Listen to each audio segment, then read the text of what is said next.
那个妈妈跟我说啊，您今天遇到刺客了，让我给您倒几杯酒压压惊。好。谁呀？这吃了豹子胆了，敢行刺您啊？就几个无名小卒，不足为惧。哦，那抓住了吗？可惜啊，让他们跑掉了。哎，不提那些事儿了。今天晚上，你可得好好的陪我找找乐子。是啊，今天晚上忘了那些不开心的事情，尽情的喝酒。好。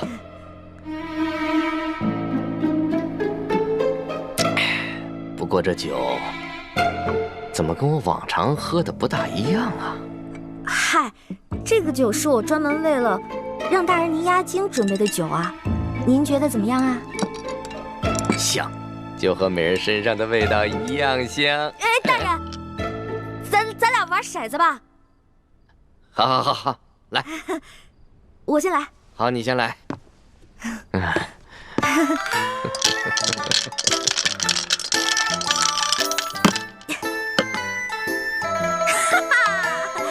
您输了，大人，您输了。来，满上。您输啊，这杯酒您得全喝了。好，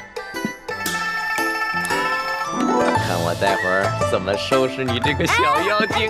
再来。小翠儿，来呀，来呀！找你。输了的话呢，你还得再喝一杯。这每次为什么都是我输啊？可能我今天运气好吧。来，大人喝。让我休息一下。哎，再喝点吧。休息。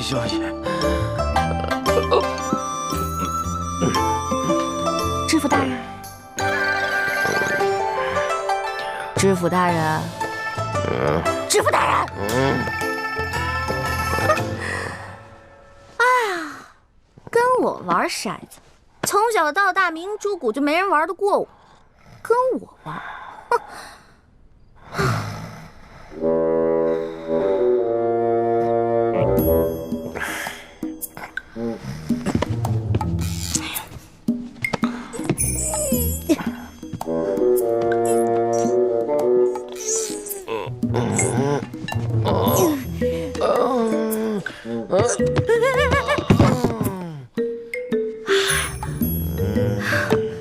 天哪，这人跟个死猪似的，怎么抬啊？不行，外面都是他的侍卫兵，怎么办？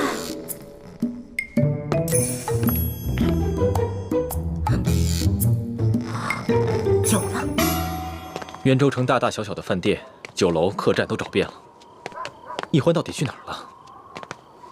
一开始我还怪他，没有在河边接应我们。现在，我只希望他平平安安就好。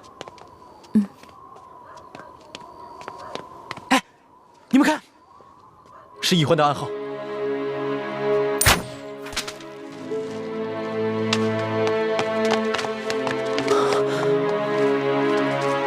大师兄，小师妹说她在春风院，可这春风院是什么地方啊？春风院听着像是妓院的名字，可是欢妹怎么会在妓院呢？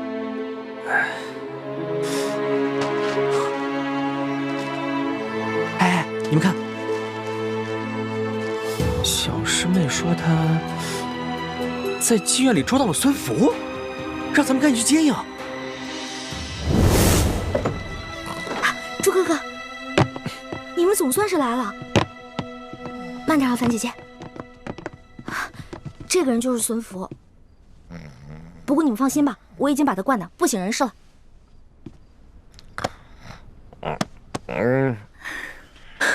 果然是他，这个老狐狸。欢妹，你怎么穿成这样？哎呦，我这是迫不得已嘛。朱哥哥，你就别生气了。我能不生气吗？若不是你擅自行动，划走了接应的船，我们怎么会落入孙福的包围圈？倾城为了救我，还受了重伤。徐姐姐怎么了？严重吗？已经服下解药，没什么大碍了。只需要运功几个时辰，就能排出余毒。事情败露以后，孙福下令全城搜捕我们不能回原来的客栈。还好叶师弟计划周密，事先准备了一处民居，让我们暂时有了安身避祸之处。倾城也有地方可以养伤。大师兄，其实这次任务行动失败，也不能全怪小师妹没在指定的地点接应我们，主要还是这个老东西太老奸巨猾了，而且咱们过于轻敌了，对吧？算了，你能抓到孙福，也算是将功折罪了。只是现在外面到处都是孙福的人，我们要想一个办法，把孙福给运出去。我知道，老办法。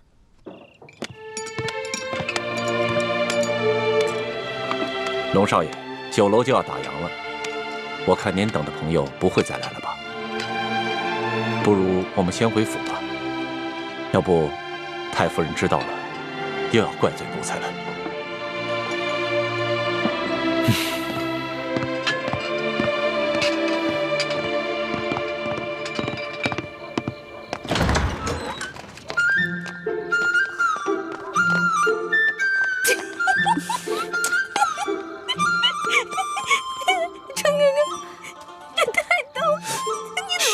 别闹了，办正事。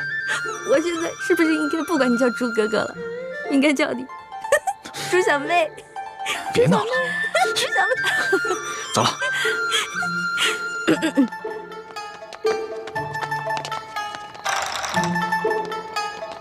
慢点啊！站住！干什啊，这王妈妈得了重疾，樊小妹跟朱小妹打算带王妈妈出去看病。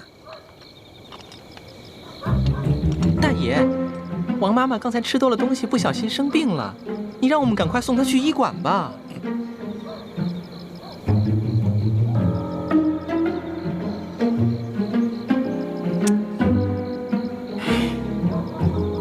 走走走走走。好了好了，快走快走吧，谢谢你啊。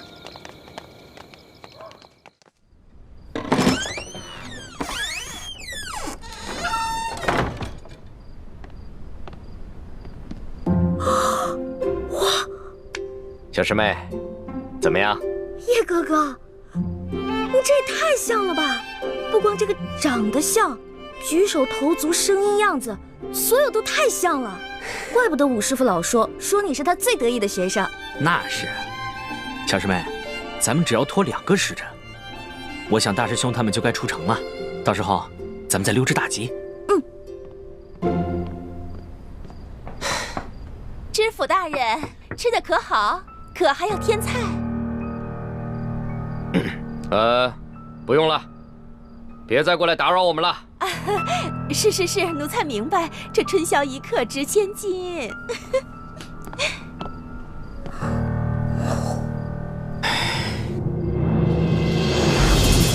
哇，哦，这面具戴着太难受了。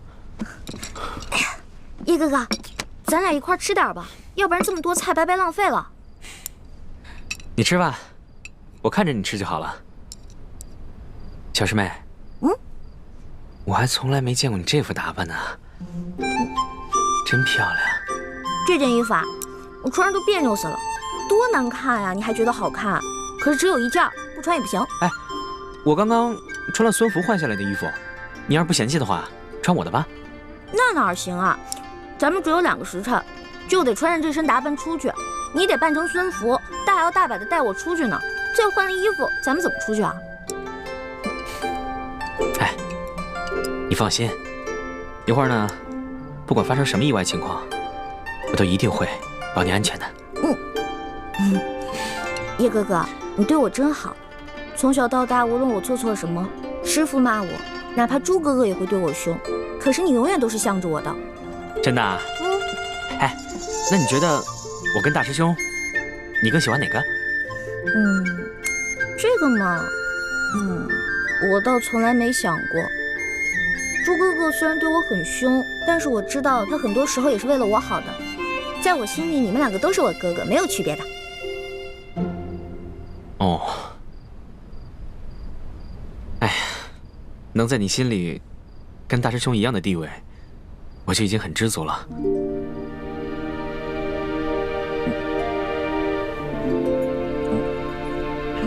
叶哥哥，你能不能别用这种眼神看着我呀？我什么眼神啊？我感觉你的眼神有一点点伤感，这样看着我特别不自在。小师妹，你还能看出我眼神有些伤感，我很知足了。哎，对了，今天晚上咱俩的谈话，千万不要对别人说啊，尤其不能跟大师兄说。为什么呀？从小到大，咱们5个不都是无话不说的好朋友吗？哎呦，我的好欢妹啊，你还真是一个情窦未开的小姑娘啊！在大师兄眼里呢，你是他未婚妻；在明之谷所有人眼里，你是大明未来的太子妃。所以，我刚刚其实对你说的那番话，已经是大逆不道了。哎，所以，这只能是你我之间的小秘密，千万不能告诉别人，知道了吗？叶哥哥，既然你也觉得说那些话不好，那以后你就别说了，因为我听了也挺不自在的。好好好，以前我没说过，以后我也不会再说，行了吧？嗯。哎呦，知府大人，你不能这样啊！哎呦，不能办呀！好了，所有值钱的全部搬上去。搬上去。知府大人，您是昨天晚上喝了酒还没醒吧？你这把我春风院的财产都充了公了呀！你们拐卖良家妇女，逼良为娼，没有拿你问罪，本官已经是网开一面了。知府大人，您不会忘了我这春风院幕后的老板是谁？少拿幕后老板来吓唬本官，本官还就不信了，还有胆敢置大清律法于不顾的。知府大人，您以前不是这个样子的。当然了，知府大人之前是为了查清案情才在你身边周旋，如今有了我这个证人，留着你没什么用。就是你！我说，你给大人灌了什么迷魂汤？你让他一晚上怎么跟变了个人似的？没错，就是本姑娘。怎么了？好啊，你挺有本事的，你就这一晚上就把知府大人迷得服服帖帖的。大人，院中所有财物都已经搬上了马车。好，出发。大人，别走啊！大人，你这个老巫婆，谁让你仗势欺人、为虎作伥的？你别走！走啦，老巫婆，走喽！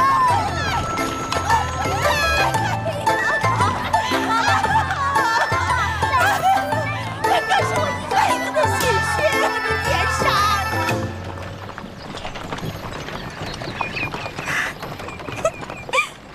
这下可好了，我们把春风院的衣服和首饰全都洗劫一空，这要发给明珠谷的姐妹们，她们看了一定开心死了，从来没有见过这么好的东西呢。哪位小师妹在执行任务中，还会想着谷中的姐妹们？这个簪子最漂亮了，我要把它送给樊姐姐。回谷以后啊，我要再看看有没有好看的衣服，都要留给樊姐姐。小师妹，记得你小时候，什么东西都会跟雪师姐抢，反而不跟樊师姐争，什么东西都留给樊师姐。现在长大了，还是想着樊师姐。哎，其实在我心里呢，你们诸位师兄跟师姐的位置是一样的，只不过小的时候樊姐姐因为我毁了容，所以让她变得很没有自信，很自卑。我心里一直觉得很愧疚，我就想着呀，等到京城以后呢，我一定帮她找到冰肌雪肤养颜膏，治好她脸上的伤，帮她恢复容貌跟自信。小师妹，虽然大师兄和师傅们总是在批评你，可是你在我心里永远是最美的、最善良的。后面那几条狗怎么办啊？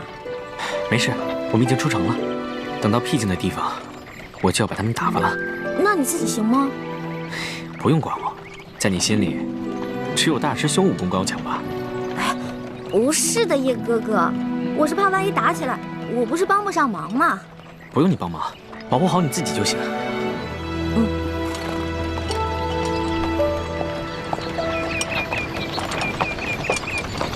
停车！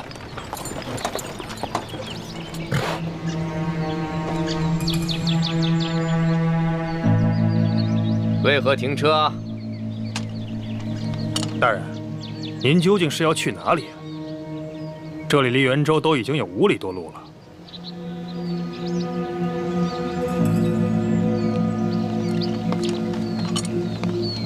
我是要到郊外找一处庄园，好安顿我的美人啊，顺着这条路走就是了。可是大人，您今天的所有举动有所反常啊！您明知道春风院的后台老板是中堂大人，居然还将院中的财物全部扣押起来。眼下这荒山野岭，真是越走越偏僻啊！放肆！本官行事，用得着你对我指手画脚的吗？卑职不敢。不过昨日有一帮身份不明的人冒充大人，卑职心下有所疑虑。不知现在的大人，是不是也是被人冒充的？难不成你在怀疑本官的真假？卑职敢问大人，卑职的小名叫什么？当然是叫旺财了。你一见到本官只知道摇尾巴，不是条狗还能是什么？小师妹，你先走。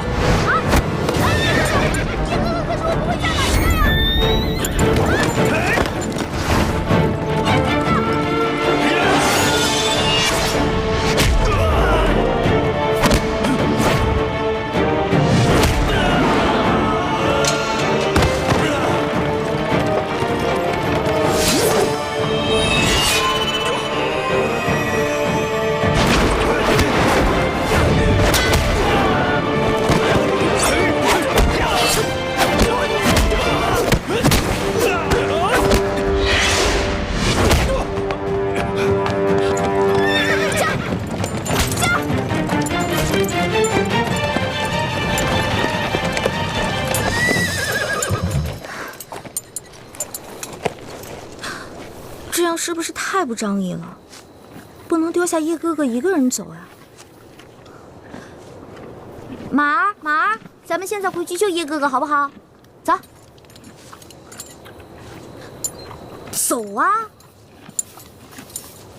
走不走？再不走我打你了啊！嘿，这个马怎么软硬不吃，跟我这么像啊？你逼我了啊！走吧你！驾！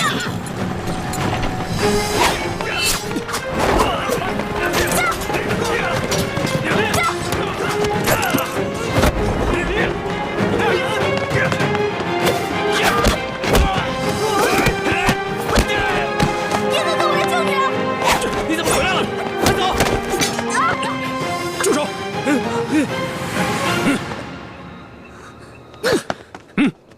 叶哥哥，你别管我，你快走！站住！再上前一步，我就杀了他！把他们带回衙门，再逼问大人的下落。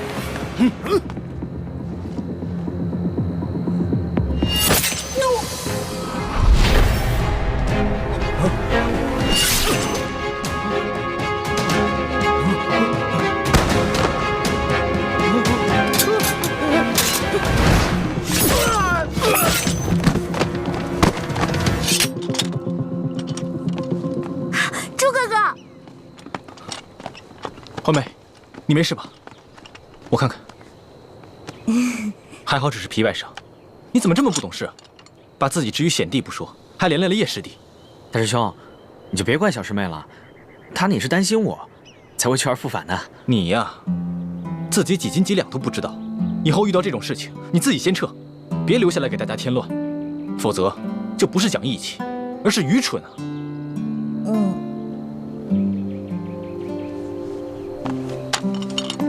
樊姐姐，你看，好看吗？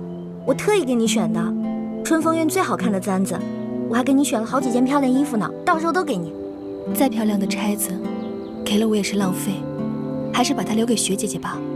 我看她和这个钗子最配。樊姐姐，你别这样说呀，你这样说我心里特别难受。你不用难过的，我的脸和你无关。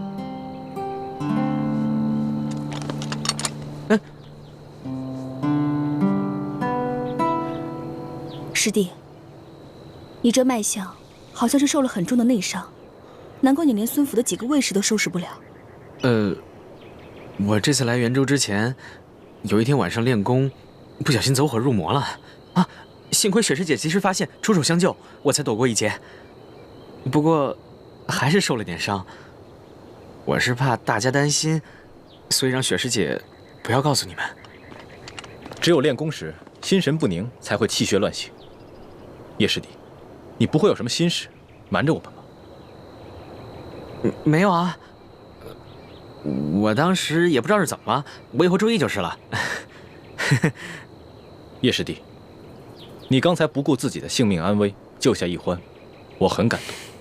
谢谢你这么照顾我的未婚妻，你未来的嫂子。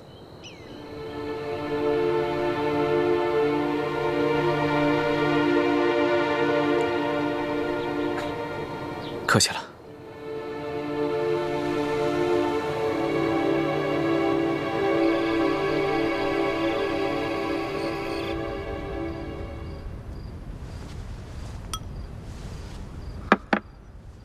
倾城，你的伤好点了没有？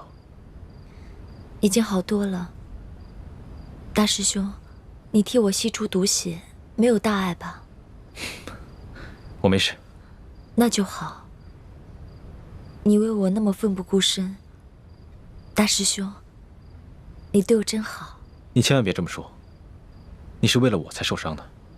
只要你能安全，一切都好好的，我受点伤一点都不重要。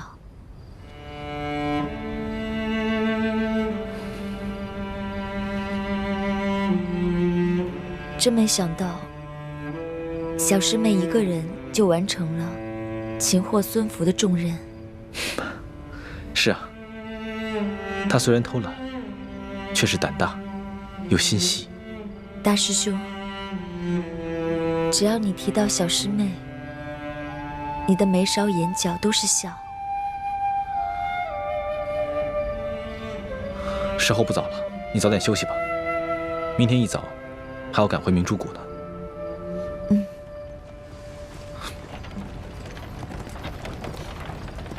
奇怪，怎么会有马车来？该不会是我们的地点被暴露了吧？我去看看。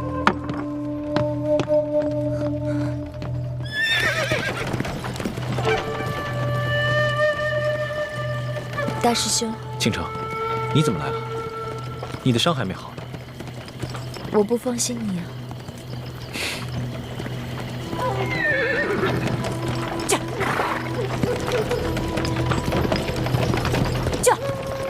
六师傅，他不是去执行秘密任务了吗？怎么会出现在元州？师傅一定是看到了我们留下的暗记，就追了过来。六师傅，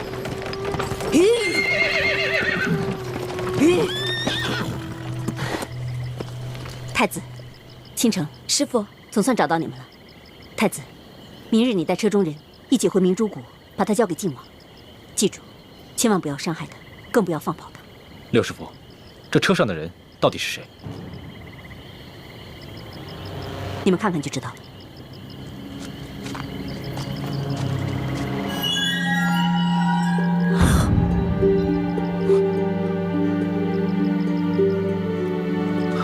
六师傅，这女子究竟是谁？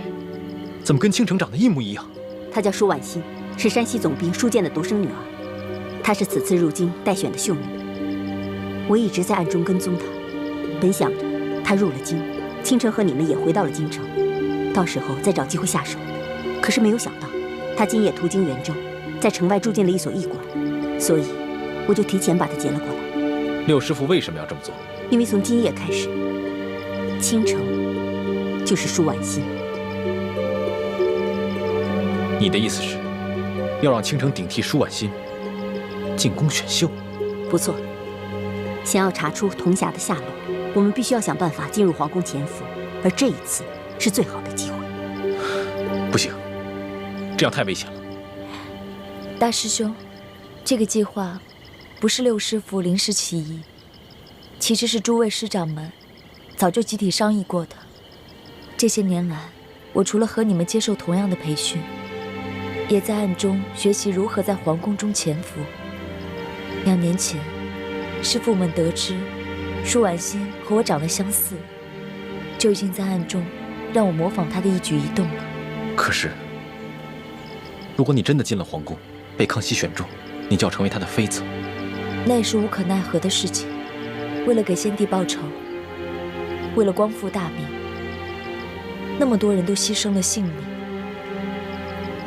我又怎么能在意一己之清白？好了，时间紧迫。倾城，你随我一起回到舒婉心的驿馆，潜入她的房间。如果被人发现舒婉心不见了，那这个计划就不可行了。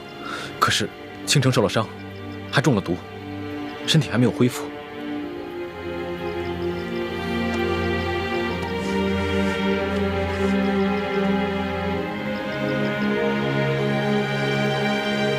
还好，没有什么大碍。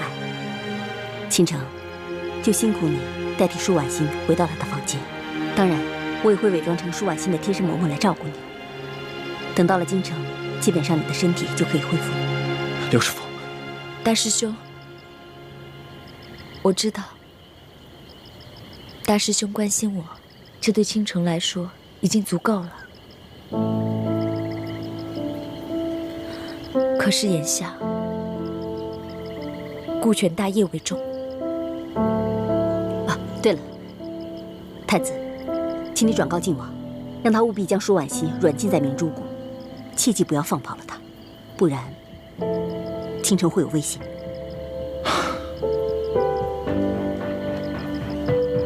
倾城，师父，委屈你了，